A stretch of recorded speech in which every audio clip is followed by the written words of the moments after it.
Hello students, welcome to you my YouTube channel Drishyam D classes में आपका स्वागत है। प्रिय छात्र, मैं आज लेकर आया हूँ कुछ महत्वपूर्ण इम्पोर्टेंट टॉपिक्स जो हाई स्कूल के चैप्टर नंबर 2 अम्ल क्षार तथा लवण में पूरा टॉपिक का टॉपिक पूछा जाता है। ये मुख्य रूप से 4-5 टॉपिक हैं जिनमें से एक टॉपिक हाई स्कूल बोर्ड में हमेशा पूछा जाता है। तो मैं पहला टॉपिक स्टार्ट करता हूँ। देखिएगा, पहला टॉपिक है आपका बेकिंग पाउडर यानी खाने का सोडा। बेकिंग पाउडर जिसे खाने का सोडा कहते हैं, इसकी या तो बनाने की विधि या रासायनिक गुण में से क्वेश्चंस पूछ लेता है या ऑब्जेक्ट टाइप क्वेश्चंस भी पूछ लेता है। तो देखिएगा बेटे, जो खाने का सोडा होता है, हमारा बेकिंग पाउडर जो होता है, इसका जो अणुसूत्र होता है, ये अणुसूत्र होता है NaHCO3। क्या होता है? NaHCO3 यानी कि सोडियम हाइड्रोजन कार्बोनेट। इसमें क्या होता है कि जब इसे जली कंडीशंस में बनाते हैं अर्थात क्रिस्टल फॉर्म में बनाते हैं तो इसमें 10H2O भी जुड़ा होता है। वैसे वास्तविक फॉर्मूला तो सोडियम बाइकार्बोनेट होता है, लेकिन क्रिस्टलीकृत करने के लिए इसमें क्या होता है, जल के अणु उपस्थित होते हैं, 10 जल के अणु उपस्थित होते हैं। तो इसे हम ये भी कह सकते हैं सोडियम हाइड्रोजन कार्बोनेट डेकाहाइड्रेट, ये भी कह सकते हैं।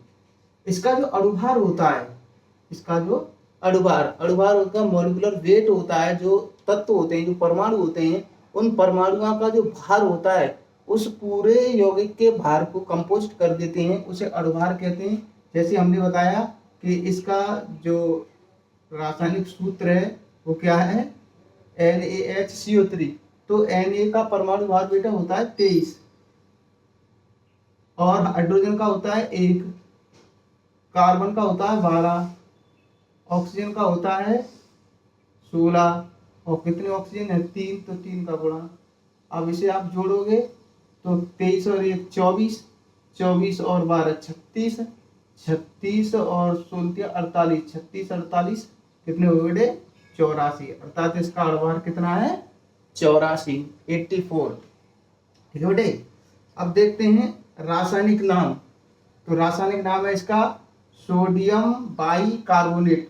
चाहे बाई शब्द लगा दो, चाहे हाइड्रोजन। हाइड्रोजन को जब धातु और कार्बोनेट या सल्फेट के बीच में हाइड्रोजन आता है उसे वाई बोलते हैं केमिस्ट्री में। तो आप इसका नाम ले सकते हैं सोडियम बाइकार्बोनेट या सोडियम हाइड्रोजन कार्बोनेट। इसका प्रचलित नाम है, जिसे आप किराने की दुकान पर खरीदेंगे, परचूनी की दुकान पर, तो इसे मीठा सोडा के नाम से भी ले लेते हैं। वैसे खाने का सोडा भी प्रचलित नाम है, लेकिन आजकल मीठे सोडे के नाम से भी इसे जाना जाता है। तो ये इसकी बेसिक जानकारी है। अब बात करते हैं कि इसी प्रयोगशाला में किस प्रकार बनाया जाता है। तो हेडिंग बनाइए, प्रयोगशाला में बनाने की विधि, यानी खाने के सोडा या बेकिंग पाउडर सोडियम बाइकार्बोनेट की प्रयोगशाला में बनाने की विधि। तो प्रयोगशाला में बनाने की विधि, पहली विधि है ये आपकी कि जब हम प्रयोगशाला में सोडियम बाइकार्बोनेट को बनाएंगे तो सोडियम कार्बोनेट से बना सकते हैं। सोडियम कार्बोनेट यानी कि धावन सोडा होता है, जो कपड़ा धोने का जो सोडा होता है, या उसे धावन सोडा बोलते हैं। तो इसके माध्यम इससे भी हम इसे प्राप्त कर सकते हैं। कैसे? तो लिख सकते हैं, जब सोडियम कार्बोनेट यानी Na2CO3 को जलीय विलयन में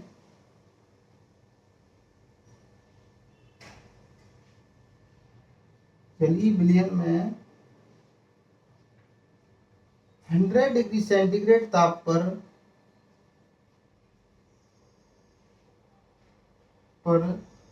कार्बन डाइऑक्साइड यानी CO2 गैस के साथ गर्म करते हैं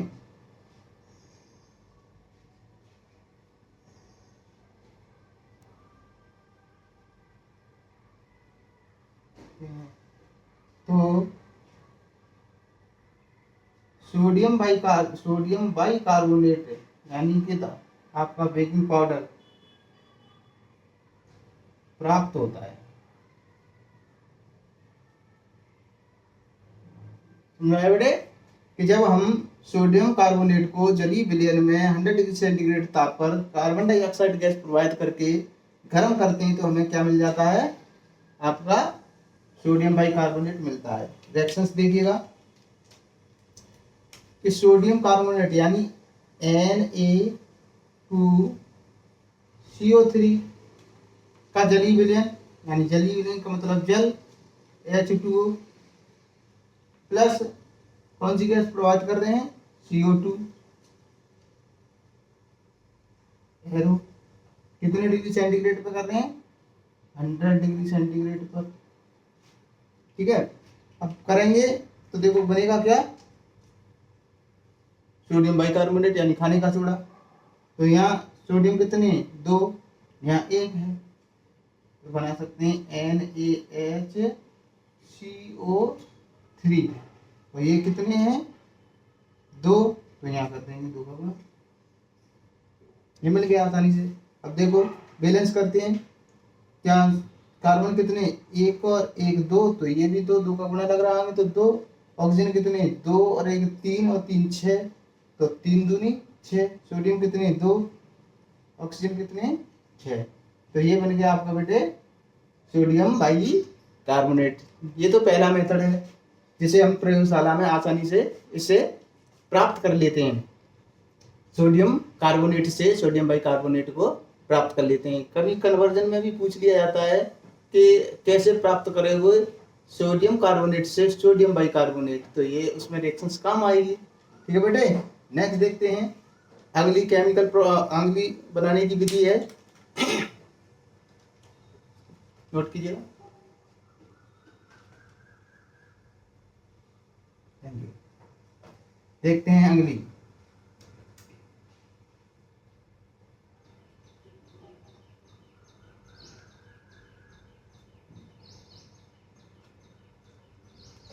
सेकंड देखते हैं।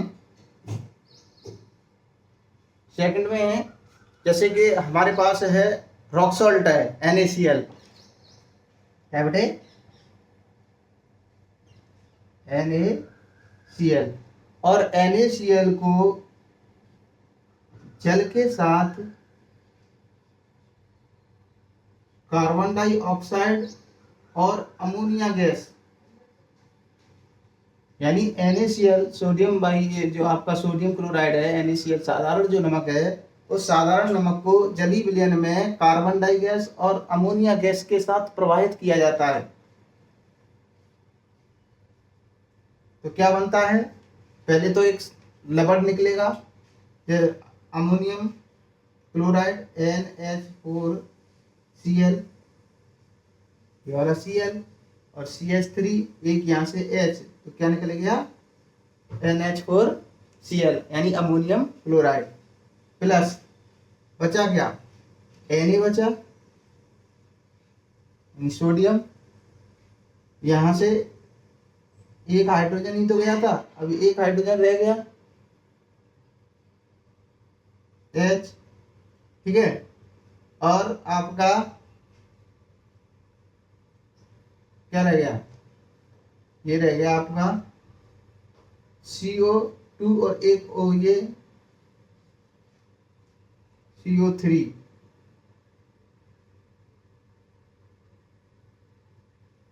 तो क्या बन गया, ये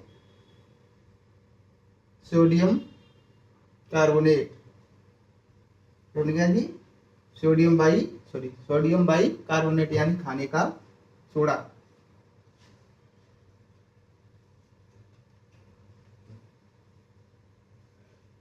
ठीक बेटे, कोई दिक्कत,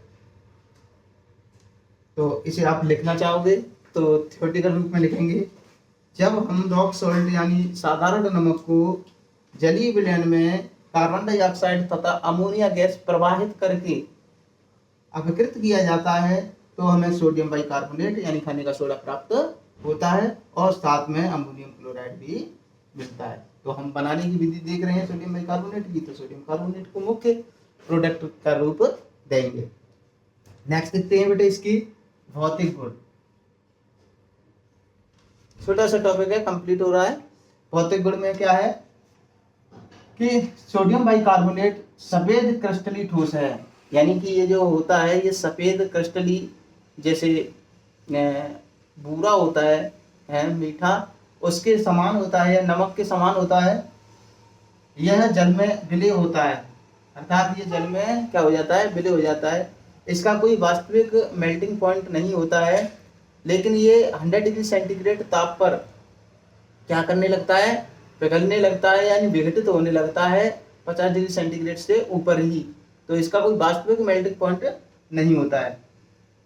नेक्स्ट देखते हैं केमिकल प्रॉपर्टी, यानी तो प्रिय छात्रों अभी आपने देखे सोडियम बाइकार्बोनेट के भौतिक गुण। अब नेक्स्ट देखते हैं केमिकल प्रॉपर्टी यानी रासायनिक गुण। तो केमिकल प्रॉपर्टी में पहला पॉइंट लेते हैं हम effect of heat. Effect of heat यानी ऊष्मा का प्रभाव, यानी इस सोडियम बाइकार्बोनेट को यदि आप हीट करते हो तो ये किस में विघटित हो जाता है, ये देखते हैं। तो सोडियम बाइकार्बोनेट यानी NaHCO3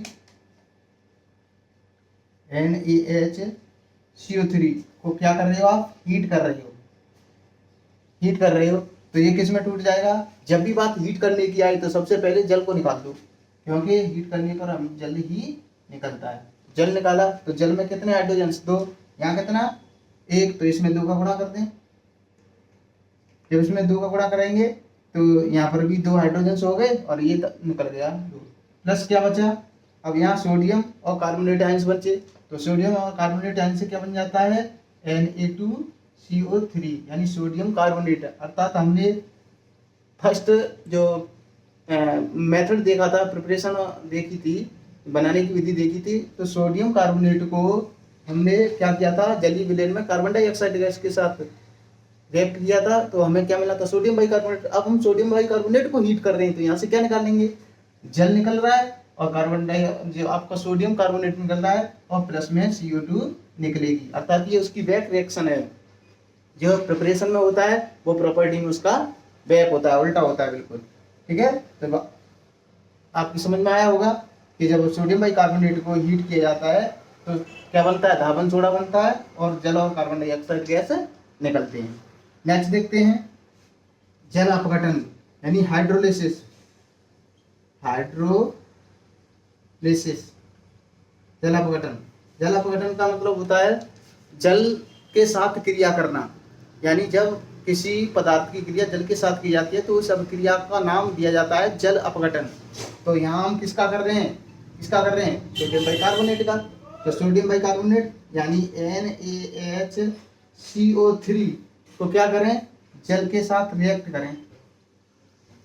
आप इसे जल के साथ रिएक्ट करोगे तो यहाँ से आयनीकृत होगा तो H आयंस और OH आयंस, और इसमें आयनीकृत करोगे तो सोडियम धनायन और H धनायन ये बनेंगे। तो जो सोडियम धनायन और H धनायन में सबसे ज्यादा धनायन कौन है, क्षारीय धातु है ये सोडियम, ये हाइड्रोजन से ज्यादा धनायन होती है, तो ये बनाएगा यहाँ से Na और यहाँ H आयन और OH आयन, तो OH यानी NaOH निकल देगा यहाँ से, क्या निकल देगा, क्षार। कैसा क्षार, स्ट्रॉन्ग क्षार, स्ट्रॉन्ग बेस, प्रबल क्षार। और बच जाएगा क्या, हाइड्रोजन बच जाएगा और एक यहाँ हाइड्रोजन बच गया, तो ये हो गया H2CO3, क्या निकल गया, H2CO3। अब आप इन दोनों में देखोगे तो H2CO3 यानी ये कार्बोनिक एसिड है, अर्थात ये वीक एसिड है, और NaOH क्या है, ये स्ट्रॉन्ग क्या है, बेस है, अर्थात प्रबल क्षार है। अर्थात प्रबल क्षार और दुर्बल एसिड में किसकी विलयन जो किसका रहेगा, क्षार का रहेगा, इसलिए इसे क्षारीय विलयन कहते हैं। यानी सोडियम बाइकार्बोनेट का जो जलीय विलयन होता है वो क्षारीय मेथड का होता है। कैसा होता है, क्षारीय विलयन होता है। आप समझ में आई होगी आपके, ठीक है बेटे। नेक्स्ट पॉइंट देखते हैं, अंगली रिएक्शंस देखते हैं। अंगली रिएक्शंस में क्या है कि आपकी जो बनाने की विधि की जस्ट उल्टी मेथड आपने देखे बनाने की विधि में, क्या आपने इसे एक तो सोडियम कार्बोनेट को आपने कार्बन डाइऑक्साइड और जल के साथ रिएक्ट कराया तो सोडियम बाइकार्बोनेट मिला। दूसरा लवण यानी रॉक सॉल्ट के साथ बनाया था, तो रॉक सॉल्ट के साथ हमने जब बनाया था तो हमें इसमें क्या मिला था, सोडियम बाइकार्बोनेट। और सोडियम बाइकार्बोनेट क्या है, लवण, और लवण का निर्माण किससे होता है, अम्ल और क्षार से। तो इसकी रिएक्शंस अब करा देते हैं अम्ल से, यानी आप लिख सकते हो react with acid, react with acid, अम्लों के साथ क्रिया, किसके साथ, अम्लों के साथ क्रिया।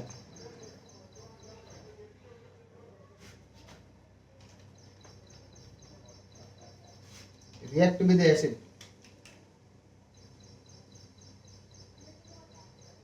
React with acid. जब इसे अम्लों के साथ क्रिया कराते हैं तो यहाँ पर लवण प्राप्त होते हैं। जैसे हमारे पास है NaHCO3 यानी सोडियम बाइकार्बोनेट, खाने का सोडा, और इसकी रिएक्शन किससे करा रहे हैं, अम्ल से करा रहे हैं, क्योंकि एसिड से ही तो करा रहे हैं। तो एसिड क्या, मान लो H2SO4 है, क्या है, H2SO4, H2SO4 के साथ इसे रिएक्ट कराएंगे, हीट करेंगे, गर्म करेंगे, तो यहाँ ये H2SO4 से SO4 आए, और यहाँ से सोडियम, क्या बनेगा, सोडियम। तो रिएक्ट कर दो इसे, जब इसे हीट कराएंगे तो यहाँ बन जाएगा आपका Na2SO4 यानी सोडियम सल्फेट कॉल्ड इस सॉल्ट, एक लवण है, ठीक है। Na2SO4 प्लस, प्लस क्या निकलेगा, H2O, यहाँ से H2 और यहाँ से O, H2O और प्लस CO2, H2O और प्लस CO2। अब बैलेंस करना है, तो ये आपके यहाँ सोडियम कितने हैं, 2, यहाँ कितना है, 1, तो यहाँ 2 का गुणा हो जाएगा, कोई दिक्कत। अब यहाँ पर CO3 भी कितने हो गए, 2, और यहाँ कितना है, 1, तो यहाँ पर 2 का गुणा। हाइड्रोजन कितने, 2 ये रहे, 2 ये रहे, 4, तो यहाँ 2 का गुणा, ठीक है, बैलेंस है। तो बेटे यहाँ से हमें क्या मिल गया, लवण मिल गया। तो ये थी इसकी तीसरी chemical property, react with acid, यानी अम्लों के साथ क्रिया। जब सोडियम बाइकार्बोनेट को अम्लों के साथ रिएक्ट किया जाता है तो हमें क्या मिल जाता है, लवण मिल जाता है। नेक्स्ट केमिकल प्रॉपर्टी देखते हैं बेटे,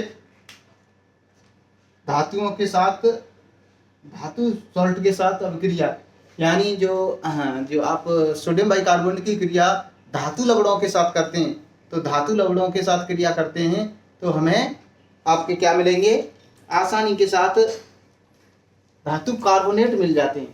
धातु लवणों के साथ क्रिया कराएंगे तो क्या मिल जाते हैं, धातु कार्बोनेट मिलते हैं। जैसे हमारे पास है NaHCO3, हमारे पास क्या है, हमारे पास तो सोडियम बाइकार्बोनेट खाने का सोडा है, और खाने की सोडे की क्रिया किसके साथ करा रहे हैं, धातु लवण के साथ करा रहे हैं। मान लो हमने करा दी ZnSO4 के साथ करा दी, जिंक सल्फेट के साथ कराई। अब जिंक सल्फेट के साथ आप इसे रिएक्ट कर रहे हो तो क्या होगा कि यहाँ पर वास्तविक रूप से देखोगे तो सोडियम धातु के पास ये कार्बोनेट आयंस है, यहाँ जिंक धातु के पास सल्फेट आयंस है। तो ये वैसे एक्सचेंज रिएक्शंस में आपने जो द्विस्थापन अभिक्रिया पढ़ी थी वहाँ से ले लिया जाएगा। तो उस मेथड से भी ये चल रहा है कि यहाँ से ये धातुएं अपने आयनों को क्या करेंगी, एक्सचेंज कर लें। तो यहाँ क्या बन जाएगा, यहाँ बन जाएगा Na2CO3, ये धातु कार्बोनेट बन गया, क्या बन गया, धातु कार्बोनेट। प्लस क्या निकल जाएगा, प्लस में यहाँ बचा क्या, ये 2 है, तो यहाँ पर हम 2 ले लेते हैं। ये सबसे पहले देख लिया करो कि मुख्य उत्पाद में कितने परमाणु यूज हो रहे हैं धातु के। सबसे पहले धातुओं को ही बैलेंस करते हैं। तो यहाँ पर 2 दिख रहे हैं तो हमने 2 ले लिए, कोई दिक्कत नहीं।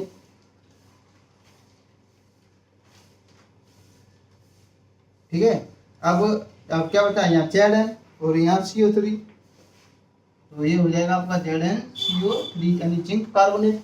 क्या बच गया, जिंक कार्बोनेट। अब बचा क्या, अब यहाँ हाइड्रोजन 2 बचे, यहाँ ऑक्सीजन कितने थे, 3 दूनी 6,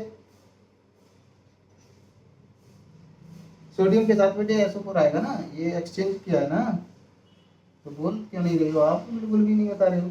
ठीक है, तो क्या बनेगा Na2SO4 प्लस ZnCO3। अब बचा क्या, यहाँ बचा एक CO2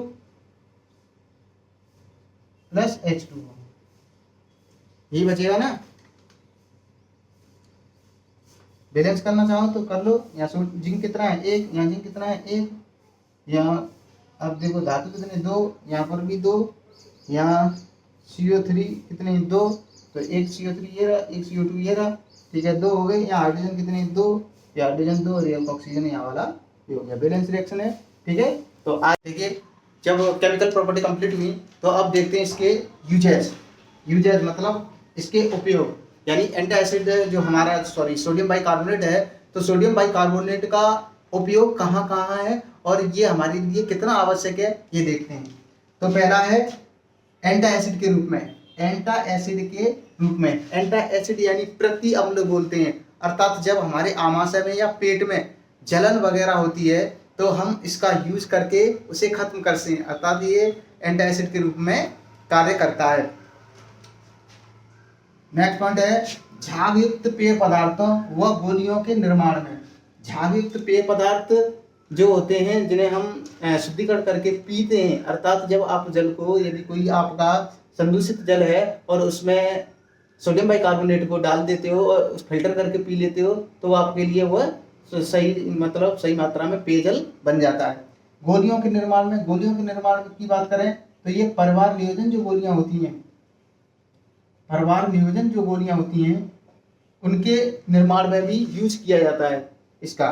नेक्स्ट पॉइंट है आग बुझाने वाली यंत्रों में। आग बुझाने वाले यंत्रों में इसका यूज किस प्रकार है, क्योंकि इसमें इससे निकलने वाली क्या होती है कार्बन डाइऑक्साइड गैस। जो कार्बन डाइऑक्साइड गैस होती है वो अग्नि को बुझाने में काम आती है, अर्थात इसका उपयोग आग बुझाने वाले यंत्रों में भी किया जाता है। नेक्स्ट पॉइंट है चर्म रोग के निदान में, अर्थात चर्म रोग का मतलब होता है हमारी त्वचा से, यानी त्वचा पर जो विशेष प्रकार के स्पॉट आ जाते हैं या फिर किसी प्रकार से त्वचा खराब हो रही है तो इसे विभिन्न प्रकार की मेडिसिन में यूज करके इससे को निजात पाने में, यानी चर्म रोग को खत्म करने में इसका उपयोग किया जाता है। नेक्स्ट पॉइंट है कच्चे दूध के फटने के समय को बढ़ाने में, अर्थात हम जो डेयरी से दूध लेते हैं तो जो कच्चा दूध होता है, यानी कच्चा दूध उसे कहते हैं गर्म करने से पहले वाले दूध को हम कच्चा दूध कहते हैं।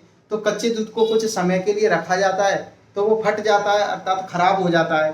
तो उसमें यदि आप खाने का सोडा डाल देते हैं तो जो उसका फटने का समय है वो थोड़ा समय क्या हो जाता है बढ़ जाता है, अर्थात इसका उपयोग कच्चे दूध को फटने के समय को बढ़ाने में भी किया जाता है। ये इसके रासायनिक गुणों के बाद जो हमने उपयोग यूज किए तो कभी कभी पूछ लेता है कि आपका सोडियम बाइकार्बोनेट के उपयोग क्या हैं, तो आप ये आसानी से लिख सकते हो। एक उपयोग, यदि आपको कोई भी उपयोग पूछ रहे हो, आपको कोई उपयोग याद नहीं आ रहा है तो आप केमिस्ट्री पढ़ रहे हो तो केमिस्ट्री में एक उपयोग ये लिख सकते हो कि कोई भी टॉपिक की बात कर रहा हूँ, किसी भी टॉपिक की, कि इसका उपयोग आपके प्रयोगशाला में अभिकर्मक के रूप में किया जाता है। तो क्योंकि प्रयोगशाला में जितने भी आप कोई भी आप पदार्थ ले रहे हो केमिस्ट्री में, आप प्रयोग कर रहे हो और कोई भी पदार्थ ले रहे हो तो वो प्रयोगशाला में अभिकर्मक के रूप में कार्य करता है।